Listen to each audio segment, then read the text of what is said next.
ಇಲ್ಲೇ ಇದೀನಿ ನೋಡು.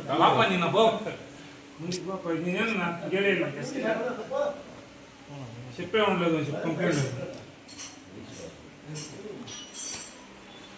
ఓకే.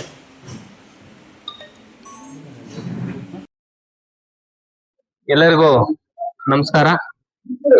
ಏನು ಈ ದಿನ ನಮ್ಮ ಸೋದರ ಸಮಾನರಾಗಿರ್ತಕ್ಕಂಥ ನಮ್ಮ ಎನ್ಆರ್ ನಗವಾರ ಸತ್ಯಣ್ಣ ಅಂತ ಹೆಸರುವಾಸಿ ಆಗಿರ್ತಕ್ಕಂಥ ನಮ್ಮ ಸತ್ಯಣ್ಣವರ ಹುಟ್ಟಿದಬ್ಬ.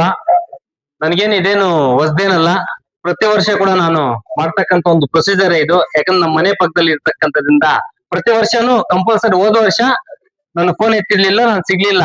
ಪ್ರತಿ ವರ್ಷನೂ ಕಂಪಲ್ಸರಿ ಒಂದು 5-6 ವರ್ಷದಿಂದ ನಾನು ಬಂದು ವಿಶ್ ಮಾಡ್ತಾನೆ ಇದ್ದೀನಿ. ನಾನು ಪ್ರತಿ ಬಾರಿಯನ್ನು ಕೋರ್ಕೊಳ್ಳೋದೊಂದೇ, ನಮ್ಮ ಎನ್ಆರ್ ಸತ್ಯಣ್ಣ ಅವ್ರಿಗೆ ಭಗವಂತ ಅವ್ರು ಜಾಸ್ತಿ ನಂಬತಕ್ಕಂತ ತಿರುಪತಿ ವೆಂಕಟೇಶ್ವರ ಸ್ವಾಮಿ. ಅದಕ್ಕೆ ಈಗಾಗಲೇ ಅವ್ರ ಸೇವೆ ಬಹಳಷ್ಟು, ಅನೇಕ ತರಕಾರಿ ಕಳಿಸೋದಾಗ್ಲಿ, ಅಲ್ಲಿನ ಅನ್ನದಾನಕ್ಕೆ, ಮತ್ತೆ ಕಾಣಿಪಾಕಂ ಕೂಡ ಕಳಿಸ್ತಾರೆ ನಮ್ಮ ಅಣ್ಣವರು. ದೇವರ ಸೇವೆ ಮಾಡೋದ್ರಲ್ಲಿ ಮೊಟ್ಟ ಮೊದಲಿಗೆ ಇರ್ತಾರೆ. ಆ ದೇವರ ಆಶೀರ್ವಾದ ಇನ್ನಷ್ಟು ಮುಗ್ದಷ್ಟು ನಮ್ಮ ಎನ್ಆರ್ ಸತ್ಯಣ್ಣವ್ರಿಗೆ ಒಲಿಲಿ ಅಂತ ಬಯಸ್ತೀನಿ. ಈಗಾಗಲೇ ಇಲ್ಲಿ ಹಿರಿಯರೆಲ್ಲ ಹೇಳ 50 ವರ್ಷ ಅಂತ, ನಮ್ಮ ಎನ್ಆರ್ ಸತ್ಯಣ್ಣ 50 ವರ್ಷ ಅಲ್ಲ 30 ವರ್ಷ. ಯಾಕಂದ್ರೆ ಮೊನ್ನೆ ಎಲ್ಲ ಸ್ಟೇಜ್ ಮೇಲೆ ಆರ್ಕೆಸ್ಟ್ರಾದಲ್ಲಿ 30 ವರ್ಷ ಹುಡುಗರು ಕೂಡ ಡ್ಯಾನ್ಸ್ ಮಾಡಲ್ಲ, ಆ ತರ ಮಾಡ್ತಾ ಇದ್ರು. ಇವರೆಲ್ಲ ಕನ್ಫ್ಯೂಸ್ ಆಗಿ 50 ವರ್ಷ ಅಂತ ಹೇಳಿದಾರೆ ಅನ್ಕೊಂತೀನಿ.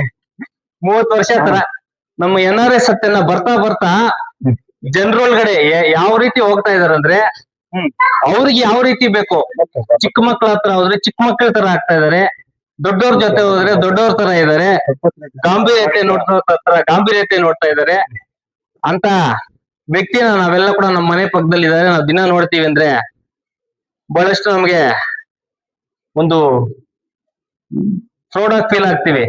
ಯಾಕಂದ್ರೆ ಅವ್ರು ಅಷ್ಟೊಂದು ದೊಡ್ಡ ವ್ಯಕ್ತಿ ಆಗಿದ್ರು ಕೂಡ ದಾರಿಯಲ್ಲಿ ಹೋಗ್ಬೇಕಾದ್ರೆ ರಾತ್ರಿ ಕೂಡ ಇಲ್ಲಿ ಹಣ ಅಂದೆ ಒಂದು 100 ಮೀಟರ್ ಮುಂದೆ ಹೋಗಿದ್ರು ಗಾಡಿಯಲ್ಲಿ ಪಾಸ್ ಆಗಿ, ಮತ್ತೆ ತಿರ್ಸ್ಕೊಂಡ್ ಬಂದ್ರು. ಅವ್ರೊಂದು ದೊಡ್ಡ ವ್ಯಕ್ತಿ, ನಾನ್ ಚಿಕ್ಕವನೇ ಆಗಿರ್ಬೋದು, ಬಟ್ ತಿರ್ಸ್ಕೊಂಡ್ ಬಂದು ಮರ್ಯಾದೆ ಕೊಡೋ ವ್ಯಕ್ತಿ. ಅಂತ ವ್ಯಕ್ತಿಗೆ ಈಗೆಲ್ಲ ಕೂಡ ಅವ್ರ ಪಕ್ಷದವರಿಗೆಲ್ಲ ಬಹಳಷ್ಟು ಹೇಳಿದ್ರು ಅವ್ರ ಆಶ್ವಾಸನೆಗಳು. ನಾನು ಹೇಳೋದೊಂದೇ, ಪಕ್ಷಾತೀತವಾಗಿ ನಮ್ಮೆಲ್ಲರ ಬೆಂಬಲ ಕೂಡ ಎನ್ಆರ್ ಸತ್ಯಣ್ಣವ್ರಿಗೆ ಯಾವಾಗೂ ಕೂಡ ಸದಾ ಇರ್ತದೆ. ಯಾಕಂದ್ರೆ ಅಂತ ವ್ಯಕ್ತಿ ಬೆಳೆದಾಗ ಮಾತ್ರ ಈ ಸಮಾಜ ಒಂದು ಒಳ್ಳೆ ದಿಕ್ಕಿನಲ್ಲಿ ಹೋಗ್ತಕ್ಕಂಥದ್ದು. ಅವರು ಪ್ರತಿದಿನ ಕೂಡ ಏನೋ ಒಂದು ಸೇವೆ ಇಟ್ಕೊಂಡಿದ್ದಾರೆ.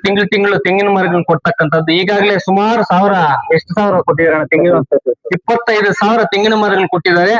ನಾವು ಕೊರೋನಾ ಸಮಯದಲ್ಲಿ ಆಕ್ಸಿಜನ್ ಕೊರತೆ ಎಷ್ಟಿದೆ ನಮ್ಮ ದೇಶಕ್ಕೆ ಅಂತ ಒಂದು ಕಷ್ಟಪಟ್ವಿ. ಅದನ್ನೆಲ್ಲ ಕೂಡ 25,000 ತೆಂಗಿನ ಮರಗಳು ಬೆಳೆದು ಎಷ್ಟು ಆಕ್ಸಿಜನ್ ಬರ್ತಕ್ಕಂಥದ್ದು ನೀವು ಊಹೆ ಮಾಡ್ರಿ. ಅಂತ ಒಳ್ಳೆ ವ್ಯಕ್ತಿಗಳಿಗೆ ಒಳ್ಳೇದಾಗ್ಲಿ, ಆ ಭಗವಂತ ಒಳ್ಳೇದ್ ಮಾಡ್ಲಿ. ಸದಾ ನಾವೆಲ್ಲ ಕೂಡ ಅವ್ರ ಹಿಂದೆ ಇರ್ತೀವಿ ಅಂತ ಕೂಡ ಈ ಸಂದರ್ಭ ತಿಳಿಸ್ತಾ, ಮತ್ತೊಮ್ಮೆ ಅವ್ರಿಗೆ ಈ ಹುಟ್ಟುದಬ್ಬ ಅನೇಕ ಹುಟ್ಟುದಬ್ಬಗಳು ಮಾಡ್ಕೊಳ್ಳಿ, ಹುಟ್ಟುದಬ್ಬ ಶುಭಾಶಯಗಳು ಒಳ್ಳೇದಾಗ್ಲಿ ಅಂತ ತಿಳಿಸ್ತೀನಿ. ಜೈ ಹಿಂದ್, ಜೈ ಕರ್ನಾಟಕ.